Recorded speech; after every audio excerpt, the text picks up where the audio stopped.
ये वीडियो बहुत इंपॉर्टेंट है क्योंकि वो बच्चे जिन्होंने गेट लाइफ साइंसेस या फिर इंजीनियरिंग साइंसेस को टारगेट बना रखा है उनके लिए आज ये क्लियर हो जाएगा कि उनको अगर अपनी पसंद की आईआईटी या फिर एनआईटी में एडमिशन लेनी है related to courses food tech, उसके लिए उनको कितना रैंक लाना पड़ेगा और कैसे गेट की जो प्रिपरेशन है उसका लेवल जो है उनको वो अपना बढ़ाना पड़ेगा।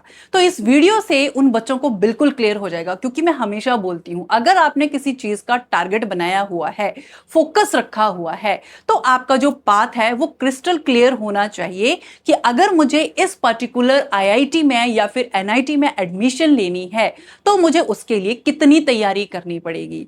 तो ये वीडियो जो है आपको वही क्लैरिटी देगी कि अगर आपको आईआईटी गुवाहाटी में जाना है। सबसे पहले बहुत बच्चों को तो ये पता ही नहीं होता है कि कौन सी आईआईटी या एनआईटी जो है वो फूड इंजीनियरिंग या फूड टेक्नोलॉजी के कोर्सेज जो हैं वो ऑफर करती हैं। तो वही कुछ लिस्ट जो है यहां पर बताई हुई है, तो आपको उसके बारे में भी पता चलेगा। साथ में आपको ये भी पता चलेगा कि उस आईआईटी एनआईटी में जाने के लिए, उस कोर्स में एडमिशन लेने के लिए आपको कितनी जो ऑल इंडिया रैंक होती है उसके बीच में आना चाहिए, तभी आपके जो चांसेस है उस आईआईटी में एडमिशन लेने के वो बढ़ जाएंगे। ठीक है, तो बच्चों ये वीडियो जो है ध्यान से देखना और एंड तक देखना, एंड जिन इंस्टीट्यूट के नाम मैं आपको बताने वाली हूं उनको भी आप अच्छे से अंडरस्टैंड कर लेना। ठीक है, तो सबसे पहले बच्चों जो इंस्टीट्यूट है वो आ जाता है निफ्टेम। ये आपका है कुंडली में, जो पड़ता है कहां पर, दिल्ली एनसीआर का जो एरिया है वहां पर। इसको किस नाम से जानते हैं, national institute of food technology entrepreneurship and management. तो बहुत सारे बच्चे जो होते हैं उनका टारगेट निफ्टेम होता है। क्यों? क्योंकि जो निफ्टेम है वो कोर्स ऑफर करता है लाइफ साइंसेस के लिए। फूड टेक लाइफ साइंसेस जो होता है, जिन्होंने गेट क्रैक कर रखा होता है उसके लिए कोर्सेज जो होता है वो ऑफर करता है।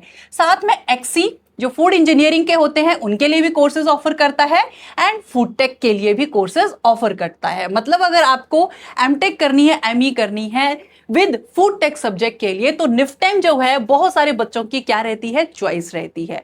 अब बच्चों इसके लिए आपको रैंक कितनी लानी पड़ेगी, तो आपके यहां पर अप्रोक्सीमेट ऑल इंडिया रैंक जो है वो 100 से 1500 बीच में होनी चाहिए। अगर इसके बीच में नहीं है तब आपको निफ्टेम जो है वो इंस्टीट्यूट नहीं मिलेगा। ठीक है, नेक्स्ट आ जाता है ICT Mumbai, institute of chemical technology. ये आपका प्रेजेंट है मुंबई महाराष्ट्र में, और ये भी जिन बच्चों ने गेट क्रैक कर रखा होता है in life sciences and engineering sciences में, फूड टेक से रिलेटेड उनको कोर्सेज जो है वो ऑफर करता है। इसमें एडमिशन के लिए आपको 200 से 2500 के बीच में जो ऑल इंडिया रैंक है वो लानी पड़ेगी। या ध्यान रखना, मैं यहाँ जनरल की बात कर रही हूं, आपको 200 से 2500 के बीच की जो रैंक है वो आपको लानी पड़ेगी। राइट, नेक्स्ट आ जाता है IIT Guwahati, institute of technology Guwahati. ये बच्चों आपकी असम में प्रेजेंट है, और ये फूड टेक से रिलेटेड कोर्सेस ऑफर करती है। जैसे जो लाइफ साइंसेस के बच्चे जो गेट क्रैक करते हैं उनको भी आईआईटी गुवाहाटी बुलाती है, जिन्होंने इंजीनियरिंग साइंसेस जो है वो क्रैक कर रखा होता है गेट में उनको भी बुलाती है। साथ में जो बायोटेक के बच्चे होते हैं वो भी यहाँ अप्लाई कर सकते हैं, उनके लिए भी कोर्सेज यहाँ पर ऑफर किए जाते हैं। इसके अलावा जो एजी है, सीएच है, एंड जो केमिस्ट्री वाले बच्चे हैं वो भी अप्लाई कर सकते हैं, उनके लिए भी कोर्सेज जो हैं यहाँ पर वो ऑफर किए जाते हैं। ठीक है, बट यहां पर आपको जाने के लिए लेस देन 1000 रैंक जो है वो लानी पड़ती है। मतलब आपका जो रैंक है वो 1000 से नीचे होनी चाहिए, तब जाकर आपको आईआईटी गुवाहाटी जो है वो इंस्टीट्यूट मिलेगा।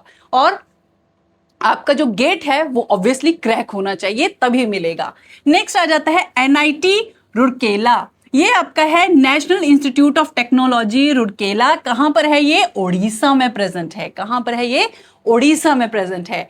ये कोर्सेज ऑफर करता है लाइफ साइंसेस के बच्चों को जो गेट लाइफ साइंसेस का एग्जाम क्रैक करते हैं विद फूड टेक्नोलॉजी, और जो आपके इंजीनियरिंग साइंसेस के बच्चे होते हैं उनको कोर्सेज जो है ये भी ऑफर करता है। ठीक है, यहां जाने के लिए अब आपके पास जो एक्सपेक्टेड आपका जो स्कोर है, जो रैंक है वो क्या होनी चाहिए, 1000 से 3000 के बीच में होनी चाहिए, तब आप ये वाला जो ऑप्शन है एनआईटी रुड़केला वाला ये ले सकते हो। राइट, नेक्स्ट आता है एनआईटी जालंधर। ये आपका है बच्चों doctor B R. Ambedkar NIT Jalandhar, और ये कहां पर लोकेटेड है? पंजाब में लोकेटेड है। और ये कोर्सेज ऑफर करता है वही सेम लाइफ साइंसेज और इंजीनियरिंग साइंसेज के जो बच्चे होते हैं उनको। और इसके लिए आपको 1500 से 4000 के बीच की जो आपकी रैंक है वो आपको लानी पड़ेगी। मतलब जिन बच्चों की रैंक 1500 से 4000 के बीच में आती है उनके चांसेस एनआईटी जालंधर में एडमिशन के बढ़ जाते हैं। नेक्स्ट आता है एनआईटी वारंगल।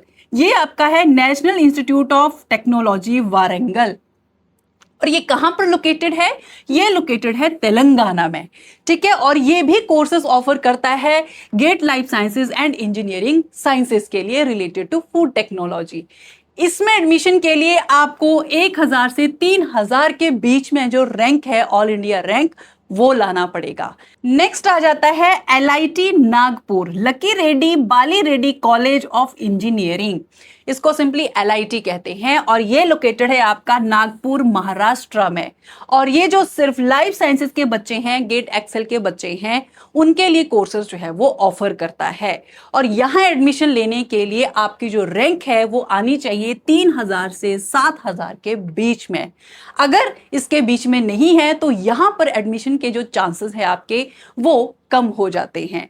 तो अब आपने जो भी एनआईटी या आईआईटी टारगेट बना रखी है और आपने चूज कर रखा है लाइफ साइंसेस में फूड टेक्नोलॉजी या फूड इंजीनियरिंग में फूड टेक्नोलॉजी, तब आप इस टाइप के जो इंस्टीट्यूट हैं उनके लिए एलिजिबल हो जाते हो एमटेक कोर्सेज के लिए, एमई कोर्सेज के लिए, राइट। तो यहां से आपको थोड़ी सी क्लैरिटी मिल गई होगी।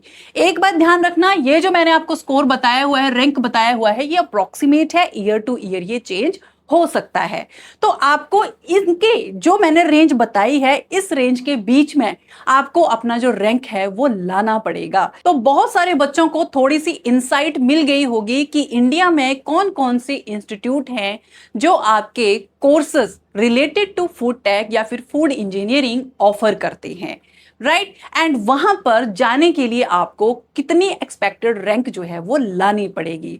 तो बच्चों अपनी जो एग्जाम की स्ट्रेटेजी है आप उसी के अकॉर्डिंग बनाना, क्योंकि अगर आपकी एग्जाम की स्ट्रेटेजी उसके अकॉर्डिंग नहीं है, आपका पाथ क्लियर नहीं है, तो गेट का जो एग्जाम है आप क्रैक नहीं कर पाओगे।